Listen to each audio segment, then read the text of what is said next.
Alright, so today I'm going to record a day in the life video for 4 weeks out from my competition, Pca Manchester to be exact.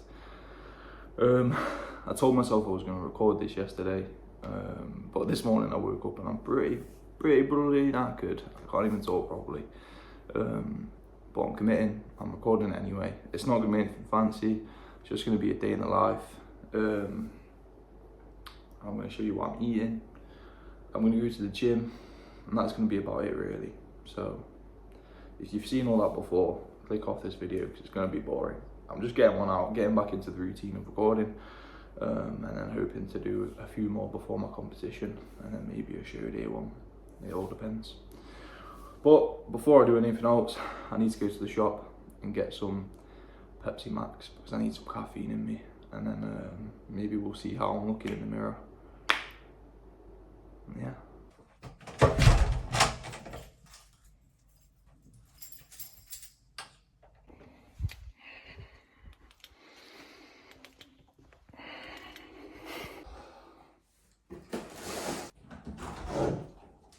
Alright, so a bit windswept. So we've got Pepsi Max Cherry. They didn't have the normal one, but oh fuck, I just fizzed it up. What this one will do. There's nothing better in the morning than just like a cold, ice cold Pepsi Max, and I even got some ice to go with it. Always put the Pepsi in first, and it stops it fizzing up. Put the ice in first. I don't know why. I don't know the science stuff behind it, but it makes it go flat. So put your Pepsi in first. One ice cube. Wait for it to settle. Put the other one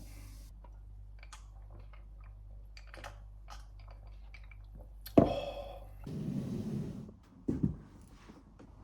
Alright, let's see how we're looking. Or I'm looking. I don't know how you're looking. Hopefully you can hear me. I can't be bothered putting my mic in. Way too much effort. I better close the window though actually. That might help. So, just like going off visuals right now, I'll walk you through like what I'm thinking when I look at myself in the mirror. Say for example, I'm looking at myself right now, and I can see that my legs are sweet. Like, you can see pretty much all detail in my legs, and it's been that way for a while. You can see like striations in the muscle of my vastus lateralis here, and same for this one, ish. Even here on this part of the quad, and then forearms. I don't know if you can see that. Yeah, you can. My limbs are basically in. The only thing I'm concerned about now is my abs and midsection, because obviously, like the body fat around your midsection affects how wide your shoulders look. Obviously, the more fat you got around your midsection, the narrower your shoulders will look. So, for example, like all my jeans are like 36, 38 inch waist, and as I come down from like an off season, I'll literally they're all hanging on by a belt because I come right down to like a 30 inch waist. So yeah, that's pretty much the main thing I'm looking at. It's one of those situations where if my waist is lean, if I get rid of like this love handle like section of fat here, if I can get rid of that area, like I don't even need to look at anywhere else, because if this is lean, I know based on my body type, based on like all the experience that I've had so far coaching myself, I know that if this shit is lean, everything else will be lean. Maybe that'll change when I get older and my hormones, all that kind of shit changes. Your physiology obviously changes as you get older. Maybe that will change, but yeah. Not worried about my chest. Like it will come. Arms are pretty lean.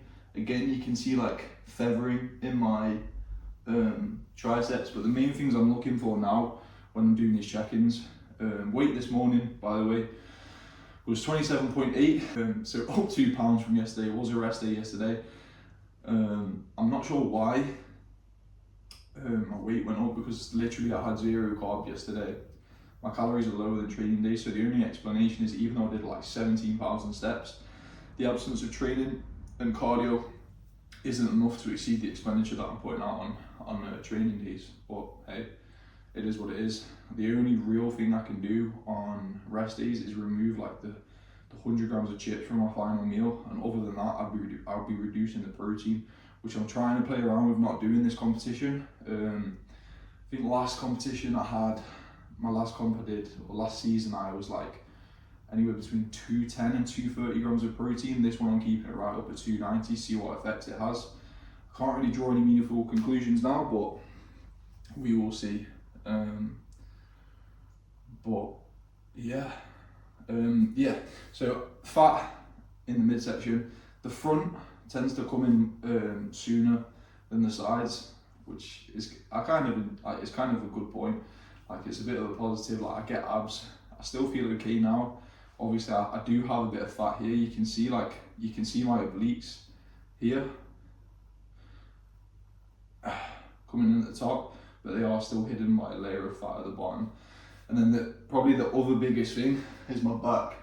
I do tend to hold a lot of fat on my back, and I can feel it here.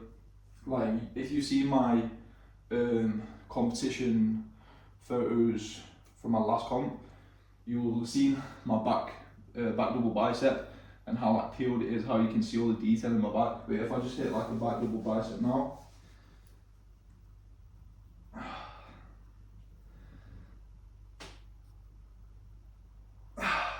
you can probably see that there's not a lot of detail, and it is still shrouded by a bit of fat, unless something's changed overnight. But yeah, and my V-taper from the back doesn't look too great too, because I'm storing a lot of fat, like here, which sucks, but what can you do? Anyway, let's get into some posing. So we'll start off with the mandatory. So I'm going to show you what I'm doing for classic physique. I'm going to do the mandatories because they're the same for PCA and NPC.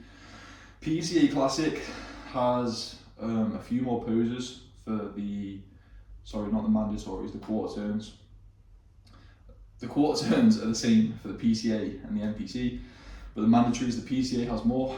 I need to freshen myself up on what they are, but they're all pretty much textbook stuff, like side tricep, side chest, all that palaver. So yeah, what I'll do is I'll just do the quarter turns, show you how I'm looking in them, whip these shorts off, put on a show, and then yeah, I'll practice some mandatories. I might miss a few. I do need to start pushing up on those, but it's got to that point, like, I'm doing this for fun. Like, I've been practicing my posing a lot, and I've got to the point now where I'm quite a bit experienced. Like, I'm not going to be like, yeah, I'm the best poser ever, but when I want it to come together, it comes together quite quick, so I don't get worried about it whatsoever. Yeah, my posing routine, I might not be up here giving it the belly dancer and stuff, but like, it's one of those. I could probably get there if I wanted to, but I'm a bit like too left-footed, and it'd take a shit ton of practice. And as much as I want to be a good poser, I just haven't got the time to be able to put that in. I could if I wanted to, like most things in life, but obviously it doesn't interest me that much for me to be that bothered about it. So yeah, just put my posing trunks on. I'm just sort of not putting on like a provocative show in my boxers. But yeah, let's get into it. We'll start off with the quarter turns. So hopefully you can see me. So front relaxed.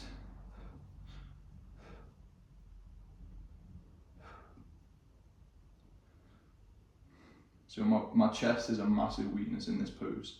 Like, when I spread out my lats, it just makes my chest disappear completely. And you can see in this, like, the fat on the love handles. So I'm just creating like an hourglass physique here. But yeah, so that's my front shot. As I said, Chest is a massive weakness, but we do what we can. So we're here, quarter turn to the right.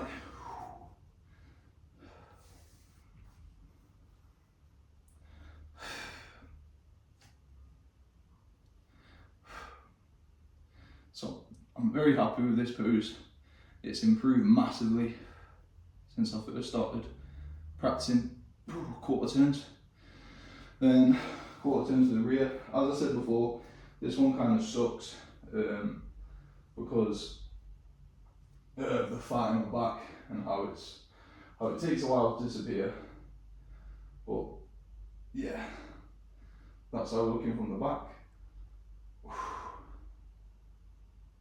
And then one more to the right.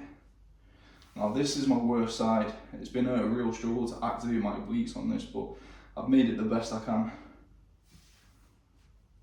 Here comes the sun, fucking with the lighting again.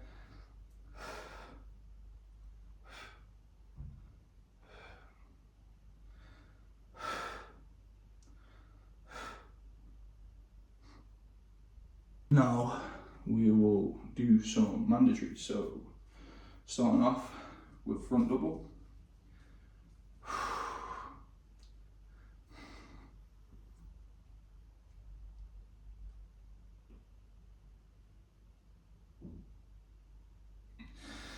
Into a side chest.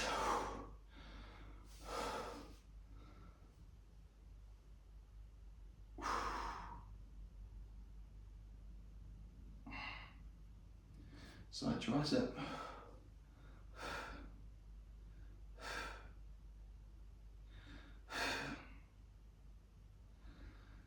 And then we'll do a lat spread.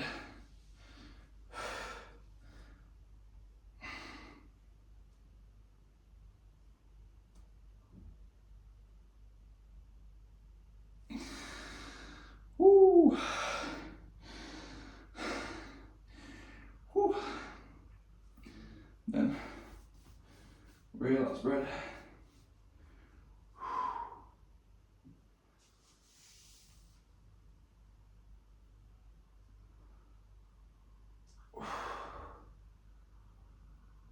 Into front double, back double.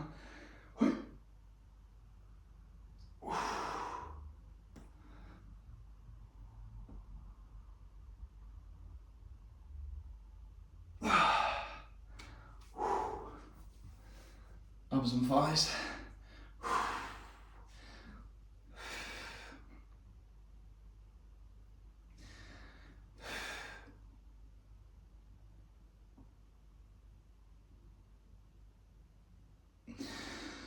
And then classic shots.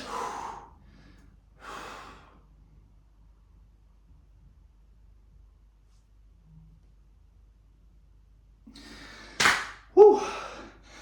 There's some more poses than that, but I've forgotten them off the top of my head, and we'll leave it there for today. Even though I weigh 2 pounds heavier today, I'm quite happy with how I look. I look a lot better than I did yesterday when I dropped down to 225.8. So, although I'm heavier, I actually think I look a little bit better. But hey, it's all a mind game and everything changes day to day. So me saying this doesn't really mean anything. So normally in the mornings, when I've got stuff to do in the day, my meal one will obviously be a little bit different, but because it's my day off today and I'm recording this video, I'm gonna have my pre-workout meal first and get the gym out of the way whilst I've got a fair bit of energy, because I'm a morning person. Even though it takes me a while to defrost, I am still a morning person. So what I'm gonna do now is take my creatine, take my subs, and whip up meal one, which is gonna be my pre-workout meal. So let's have a look. One more scoop for good luck. So one thing to consider with creatine is that even though the recommended serving is 5 grams, obviously the more muscle you have, the more that's going to vary, or the less muscle you have, the more that can vary.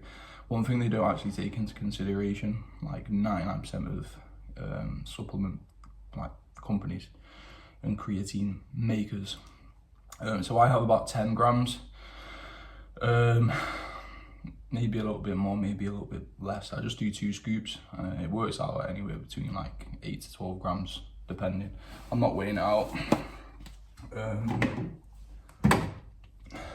Collagen powder. Last tablet. One thing I learned about these the other day as well is that apparently they stress your liver. Because it's like an oral thing, which is mad. You think because it's a supplement it wouldn't do that, but apparently it does. I guess food does as well for the most part. Then what are we gonna do? Take pre-workout later, but in terms of supplements, that is it. So now I'm gonna whip up my pre-workout meal. Try and think you about spilling it. Right, so this is meal 1 / pre-workout. By far my favourite meal of the day. It just goes hard and tastes so good and satisfies my sweet tooth. So I'll put the macros up on the screen, but it's a relatively small meal because I don't like having big meals before my workout. But all it is 100 grams of mixed fruit / berries, a banana, 40 grams of oats, usually 40 grams of whey. But because it's my first meal and it's the morning, I want a little bit more protein because I've not had any for like 10 hours. So I've done 60 grams of whey, and I'll remove some from my post-workout. And then the best part, 15 grams of Biscoff. And I'll eat this, and because it's a small meal, I'll wait about half an hour for it to digest, walk to the gym, which will take about 20 minutes, drink my pre-workout on the way to the gym, and get a gym session slapped. It's getting to that point now where, although I have pre-workout carbs, they don't last very long. And towards the end of the session, especially by the time cardio is ready, I can feel that I've not got any carbs left in my system, and it hits you like a truck.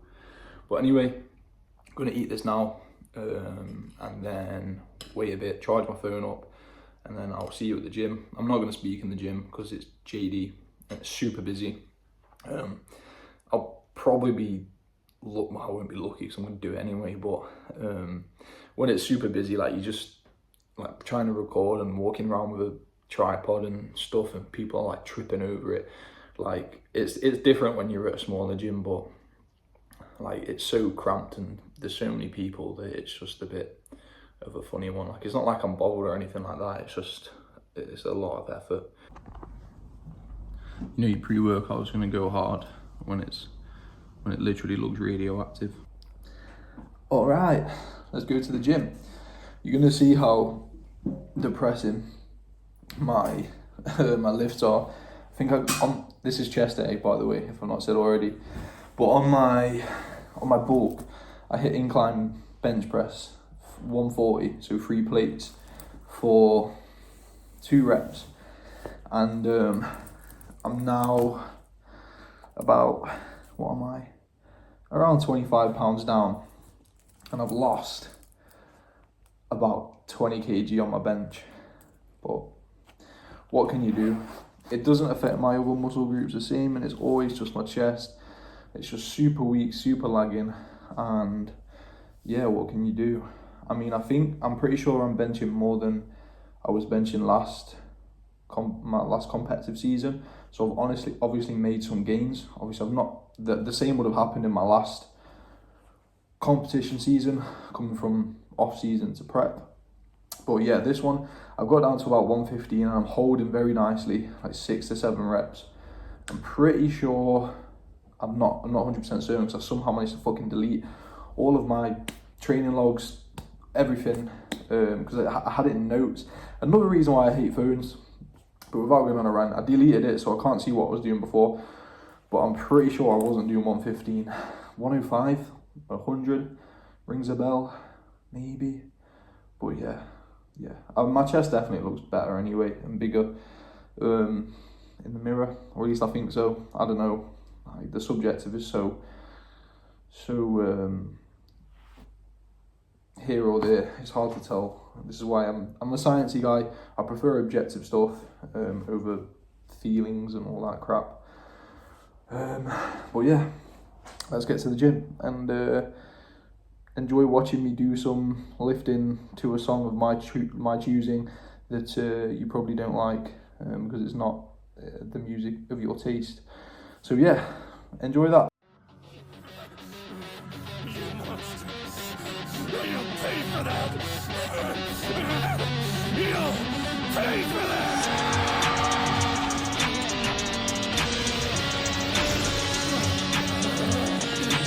Now it's time to pass.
Alright, so back from the gym, and I'm pretty knackered, to be honest.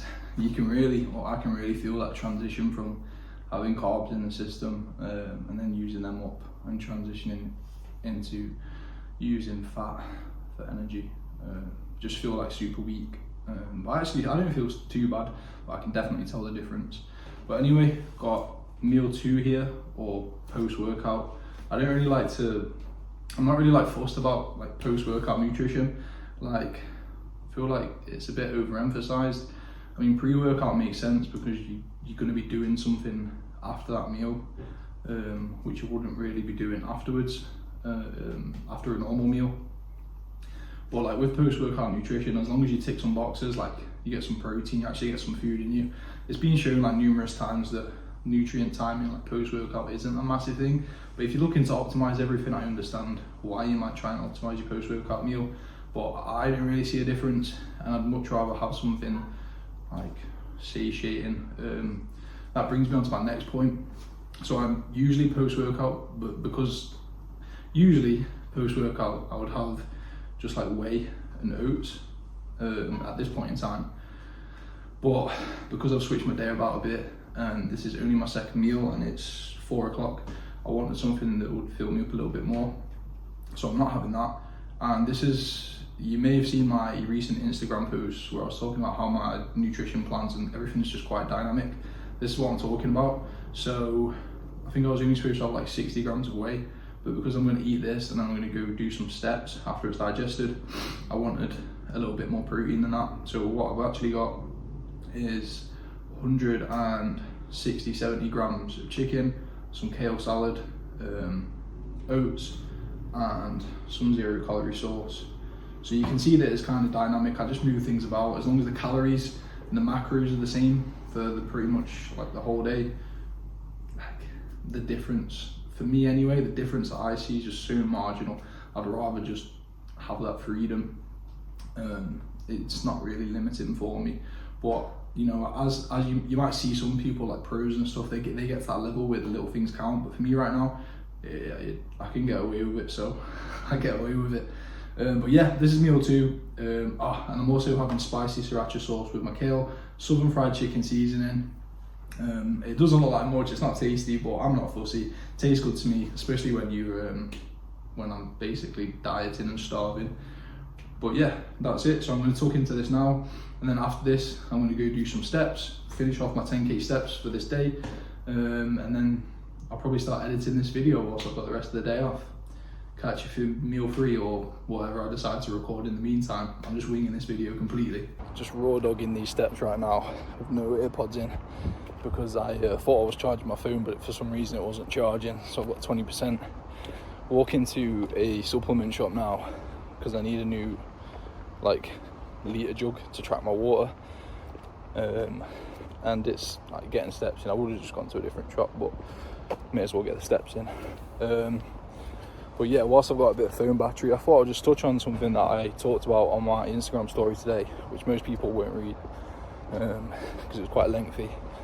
But I just wanted to talk about, since I'm eating food in this video and showing you what I eat, yeah, I just wanted to talk about like your food palette and the taste of the foods that you eat. Now, something that a lot of you will be familiar with is caffeine, and how you desensitize to caffeine the more you drink it. Now, the same thing sort of applies with your food.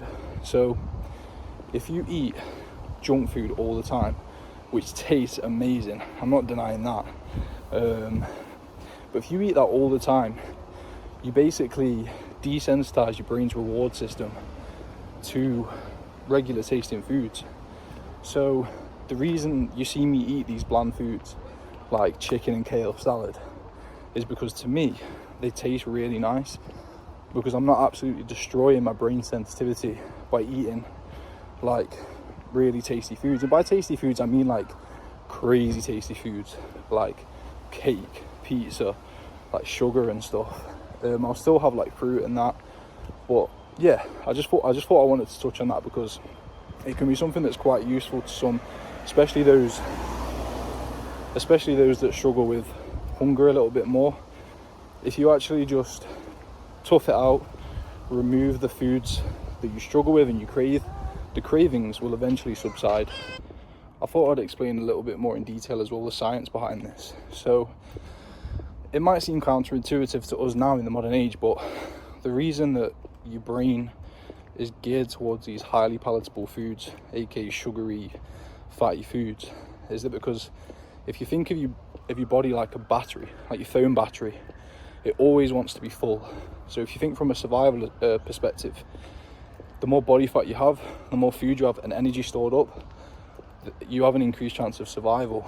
So it's almost like your phone, when it sends you that 20% battery warning, it wants to be full.